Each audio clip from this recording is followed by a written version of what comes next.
আমার সাথে আজকে এমন একজন মহিলা আছে যিনি দীর্ঘ ডায়াবেটিসের কারণে পায়ের নিচে ছিদ্র হয়ে এমন একটা জায়গায় চলে গিয়েছিল যেখানে পা কাটার উপক্রম হয়ে গিয়েছিল। তিনি হাসা ভুলে গিয়েছিলেন, পায়ে কোনো সেন্সেশন ছিল না। সেই জায়গা থেকে আজ কিভাবে সুস্থ হলেন ওনার থেকেই জেনে নেব। আপনার নামটা কি? আমার নাম রত্না দাস। বয়স কত? বয়স 47। আচ্ছা, এই যে আপনার সমস্যাগুলো কবে থেকে শুরু হয়েছিল? দীর্ঘ 14 বছর আগে আমার ডায়াবেটিস ধরা পড়ে। আচ্ছা, তারপর আস্তে আস্তে কিছুদিন যাওয়ার পর দেখলাম আমার পায়ের নিচে সব চামড়াগুলো শক্ত হয়ে গেছে। তারপর একদিন আমি মানে সে মেয়েকে পড়াতে বসেছিলাম, এমন সময় দেখলাম মানে পায়ে ধরছিলাম, ধরার পর দেখলাম যে মানে আমার পায়ের চামড়াটা একটু নিচে মানে গুল করে পড়ে রাউন্ড হয়ে পড়ে। যারা America, Canada, Germany, Italy, London এইসব জায়গায় থাকেন, তাদের একটা ইনকোয়ারি থাকে যে প্যাকেজ নিলে কি সব কিছু পাওয়া যাবে ওই জায়গায়। তো কথাটা হচ্ছে, আমার প্যাকেজগুলো আমি এইভাবেই বানিয়ে দিই যাতে আপনার ঘরে বসেই সব কিছু করতে পারেন, তার জন্য কোনো চিন্তা করতে হবে না। আপনি যে রাজ্যেই থাকুন বা যে দেশেই থাকুন সব কিছু নিজের ঘরে বসেই করতে পারবেন, সেটা তার কোনো অসুবিধা হবে না।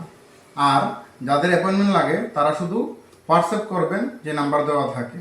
অ্যাপয়েন্টমেন্ট নিলে আমার সাথে শুধু সাধারণ কথা এবং প্যাকেজের দাম জানতে পারবেন। ধন্যবাদ। রাউন্ডে। তারপর দেখলাম আমার পায়ের এই জায়গাটা ছিদ্র হয়ে গেছে। তারপর কিছুদিন পরে দেখলাম আমার আরেকটা পায়ে সেম একই কন্ডিশন। তারপর আমি স্যারের পাই অনুসন্ধান পাই। তারপর আমি এখানে আসি, আসার পর স্যার আমার যে প্রোটোকলগুলো দিয়েছিল সেগুলি ভালো করে বাড়িতেই তো সব কিছু। হ্যাঁ, আমি সব বাড়িতেই এই দেখেন হাতটা দেখেন, এই হচ্ছে হাত, এই হচ্ছে হাত। তো আমাদের প্রোটোকলে থাকে কালার থেরাপি, মেথি দানা লাগানো যাতে বডির রিফ্লেক্স পয়েন্ট ঠিক হয়, তার সাথে হচ্ছে খাওয়া দাওয়া, তার সাথে আছে অনেকগুলো, ঠিক কি না? তো আপনাকে যা যা দিয়েছি সবগুলো তো নিজের ঘরেই করতে হ্যাঁ, পারছেন। আমি সব নিজেই তৈরি করেছি, স্যারে দেখিয়ে দিয়েছে। I did not give her a single medicine. আমি তো আপনাকে একটা ওষুধ দিই না। তো আমার কাছে যারা আসে তারা ওষুধ ছাড়তে আসে প্লাস সুস্থ হতে আসে, ঠিক কি না? আগে আপনার শরীরগত যে সমস্যা ছিল আর এখন আপনার কি অবস্থা? এখন আমি আগের তুলনায় অনেক ভালো, আমার পায়ের ফোঁটাগুলো অনেক কমে গেছে। শরীর অনেক হালকা পাতলা হ্যাঁ, হয়েছে। হালকা পাতলা হয়েছে, আমি এখন ভালো আছি। তো যেটা হচ্ছে সবচেয়ে বড় কথা, ওষুধ খেয়ে খেয়ে কি যেটা মানুষ এক্ষুনি না প্রতিনিয়ত চলছে, যে মনে করে ওষুধ খেলেই সব কিছু ঠিক হয়ে যায়, ওই রাস্তাটা ভালো নাকি ওষুধ না খেয়ে সুস্থ থাকাটা ভালো? ওষুধ না খেয়ে সুস্থ থাকা ভালো।